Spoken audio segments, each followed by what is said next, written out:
Hey guys, this is Joseph Chang, the LCS General Manager for One Hundred Thieves. And today I'm here to talk to you guys about some of the questions we had in our subreddit from the 100 Thieves AMA. I'm joined by Grayson What's up? and Spooks, What up?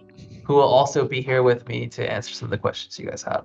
All right, so let's get into it. The first question we've got from Z Hydro. He says, "What are your goals for this team in 2024?"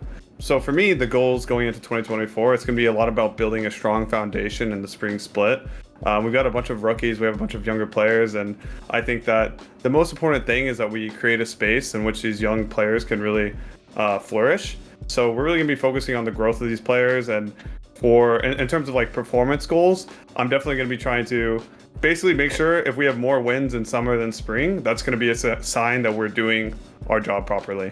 Just kind of on top of what Grayson's saying, I think for us, particularly because we have a younger roster, it's just about creating consistent and effective systems that our guys can improve at the most efficient pace possible.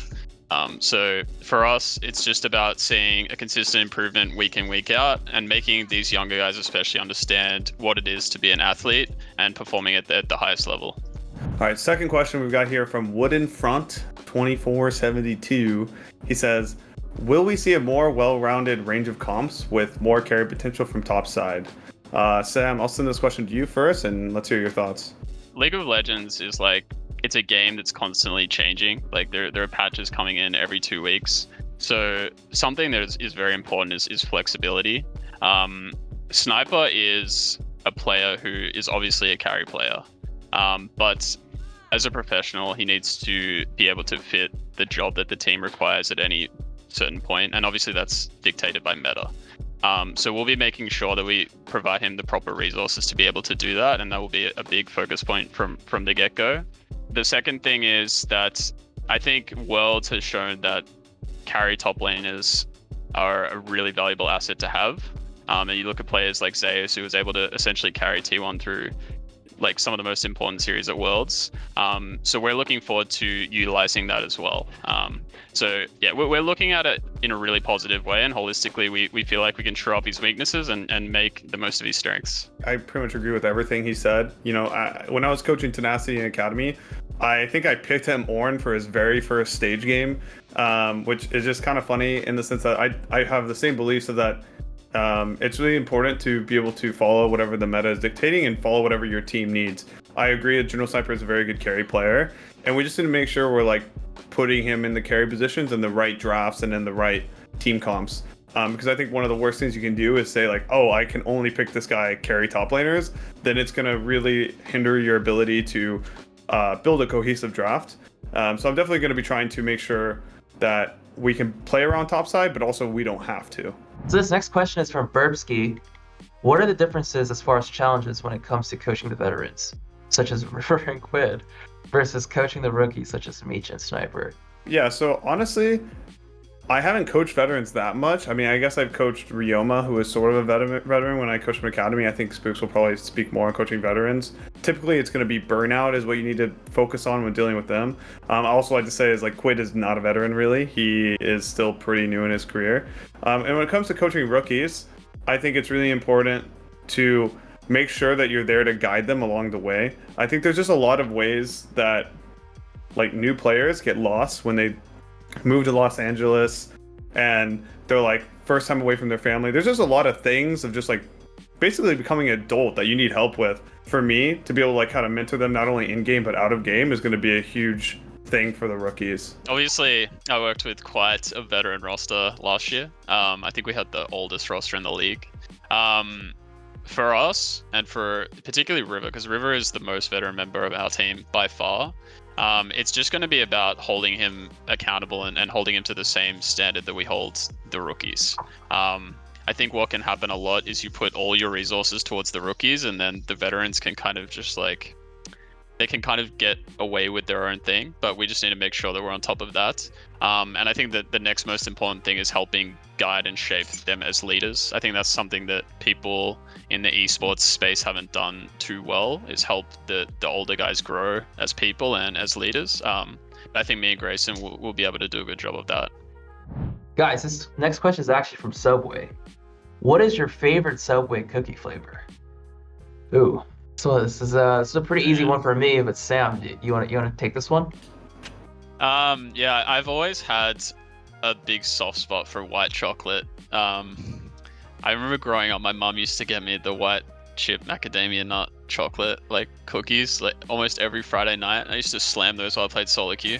So the nostalgia there is off the charts. So that's my go-to. Yeah. Yeah. I mean, I'm actually with you on that. I don't even like white chocolate, but the white chocolate macadamia nut cookie, it's bomb. That's my favorite.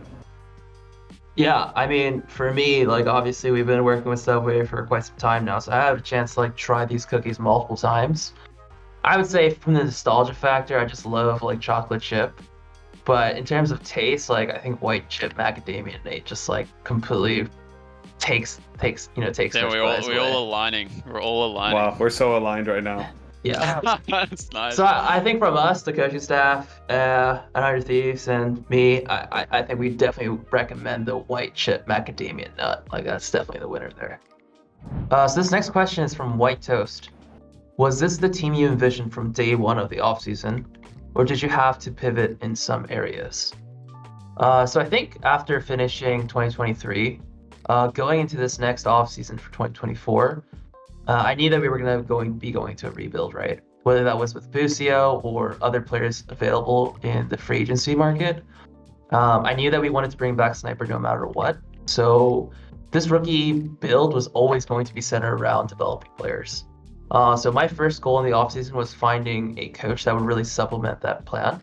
So that's kind of why we really committed to Grayson very early on, because we knew that we wanted to run a developmental program. So Sniper was always going to be on the roster, and Quid, he's someone that we picked up for summer split of last year, and we've always thought he had a lot of upside. So from that point forward, it was mostly me talking to Grayson about giving him context on what kind of player Quid was, and making sure that we had a roster build that had either experience in jungle and support or a combination of both, that could really supplement his growth. And when River became available because Golden Gardens exploded, I think that's kind of when we, didn't really hesitate. We just signed both as soon as we possibly could. And then we had a lot of options in the ball lane. So Grayson, you can kind of touch on, how that decision tree felt for you and how that process felt for you. Yeah, I mean, it was pretty similar. I felt pretty similar to how Joe said, is that once River was available, it really made mid and jungle decision pretty easy. And I think for bot lane, we definitely were considering a lot of different options. Even before, I guess, River and Quid were locked in, we were considering a lot of different options. I think that the fact that I got to work with Meech on DSG and got to see how promising he was, after that season, I really wanted to work with him again ideally we both made LCS, so I'm really happy that we were able to make that happen. And I think Ayla has been someone that I've had my eye on for a long time since, when I've been coaching in Academy on 100 Thieves. When we lost the finals, we lost to Ayla, and I thought this guy was always performing really well. So I think that when we could get both of those guys together, honestly, it really worked out just very well, and I was very happy with how, even though we had like so many different types of roster variations, some with more synergy, some with less, I think we really got left with a very good cohesive unit. So I think just like following up on that question real quick, there's another one from Responsible Gur about a lot of rumors from the Wooloo gang about 100 Thieves looking at various supports this offseason. How did we end up with Isla, right? And that's kind of what we just touched on for bot lane. So I guess like coaching staff, tell me like what were our findings around Isla when we scouted all the different supports and why we decided to end up going with him. To be honest, when we were looking at supports, Ayla wasn't our first choice. But we were very pleasantly surprised when we went through all the scouting reports and we went through all these games. In terms of like the metrics of his in-game play, like we got a lot more than what we were expecting when we were going into it. And on top of that, we know Ayla. And personally, I know Ayla as a person, and he's a great leader. He works really hard.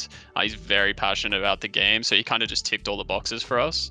And I think something that goes under the radar about him is he's actually more experienced than what people think he is. He played in O's for like 3 to 4 years, and he's been in NA for the last 3 to 4 years doing really good things, especially in the NACL scene. So he brings a little bit more experience that we need to help the rookies as well. So we're definitely happy to lock him down. Yeah, I mean, I 100% agree with that. We were really surprised. Like, I was so impressed by Ayla when we watched his VODs. And I think as the time after recording this, he's been in Korea for like a week, maybe 10 days, and he's already like 700, 800 LP in Korea. Like, dude's a beast. So I'm very happy to be working with him. Shout out to Subway for powering this AMA. Thank you guys so much for tuning in. I hope this answered a lot of your questions. We're super excited about 2024, and I'll see you guys next time.